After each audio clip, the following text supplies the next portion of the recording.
और आंदोलन होगा। उस आंदोलन में सबसे बड़ा सहयोग हमारा होगा, युवाओं का होगा।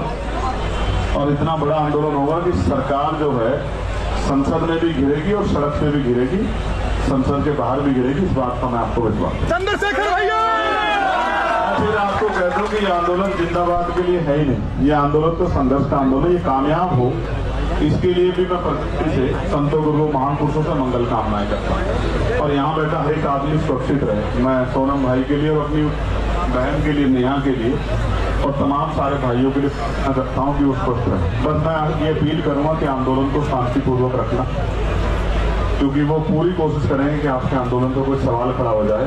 जिनके लिए आप लड़ रहे हैं वो नहीं जानते कि आप उनके लिए लड़ रहे हैं, इसलिए वो घर में चुपचाप बैठे हैं।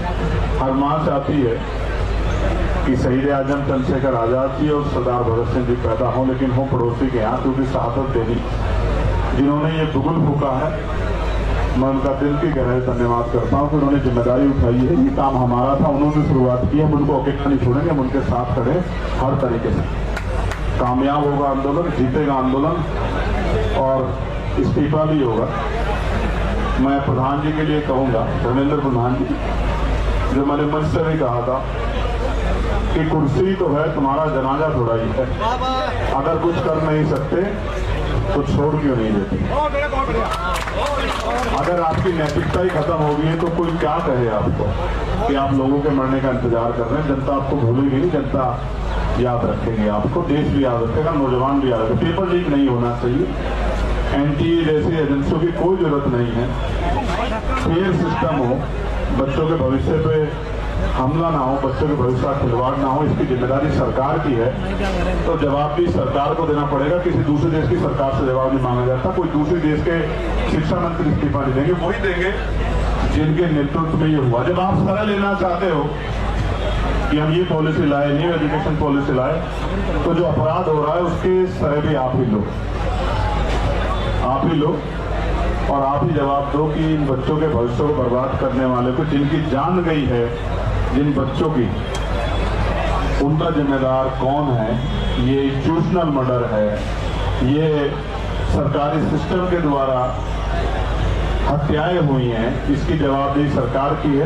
प्रधानमंत्री जी को, शिक्षा मंत्री जी को जवाब देना पड़ेगा, हम जवाब मांगने के लिए। धन्यवाद। देखिए, संवाद नहीं टूटना चाहिए। लोकतांत्रिक व्यवस्था में सरकारों की जिम्मेदारी है, अगर कोई आंदोलन हो रहा है तो उससे मुंह न फेरे, उनसे बात करें, संवाद करें, हल निकालें। खुद ने मध्यम मार्ग की बात की है, लेकिन आप संवाद क्या करें, किसी के मरने का इंतजार नहीं कर सकते। आप जिम्मेदारी वाली सरकार नहीं, आप जिम्मेदारी वाली शिक्षा मंत्री नहीं। मैं बहुत जिम्मेदारी से उस संसद का मेंबर होने के नाते कह रहा हूँ, आप जिम्मेदारी दिखा रहे हैं। आपको लगता है कि कितने दिन बैठेंगे, चले जाएंगे, ये जाए ना जाए, लेकिन आप जरूर जाएंगे। मेरी बात को आप याद रखें। मैं 20 तारीख को कोशिश करूंगा, अंदर भी लड़ूंगा, इनके साथ भी खड़े होकर लड़ूंगा।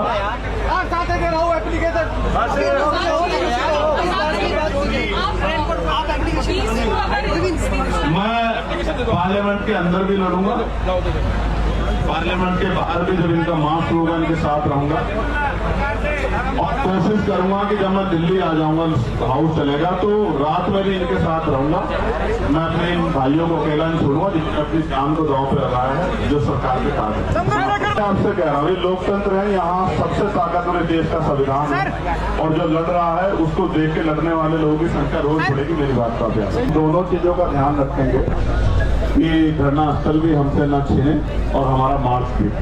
एक बात, दूसरी बात, सरकार लोकतंत्र को राजतंत्र समझ बैठी है, इसलिए संवाद नहीं करना चाहती, इंतजार कर रही है कि 1-2 लोग शहीद हो जाए तब वो ये कहे कि भाई ये आंदोलन की जिम्मेदारी आंदोलनकारियों पर, इनकी वजह से शहीद हुए हैं।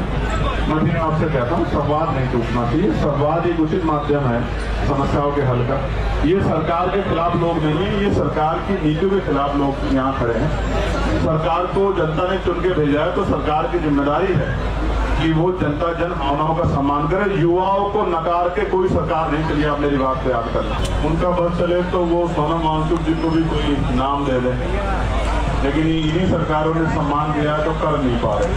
मैं फिर आपसे कह रहा हूँ, जो लड़ेगा उसको ये आरोप सहने के लिए तैयार रहना पड़ेगा। मैं तो बहुत दिन से सह रहा हूँ, अगर आरोपों से डरेंगे तो फिर लड़ नहीं पाएंगे। मजबूत रखो, सीना इतने वार होंगे आपकी पीठ और सीने पे, हर एक वार सहना है और कुछ नहीं कहना, बस अपने आंदोलन को मजबूत करके आगे बढ़ना। मैं समझता हूँ इस बात को, आंदोलन का अनुभव है मुझे यहाँ के पहलवान बेटियों के आंदोलन का भी अनुभव मैंने अपने साथी से शेयर भी किया था। हमारी टीम चर्चा करके कोई रणनीति बनाएगी कि दोनों चीज हो जाए। धन्यवाद।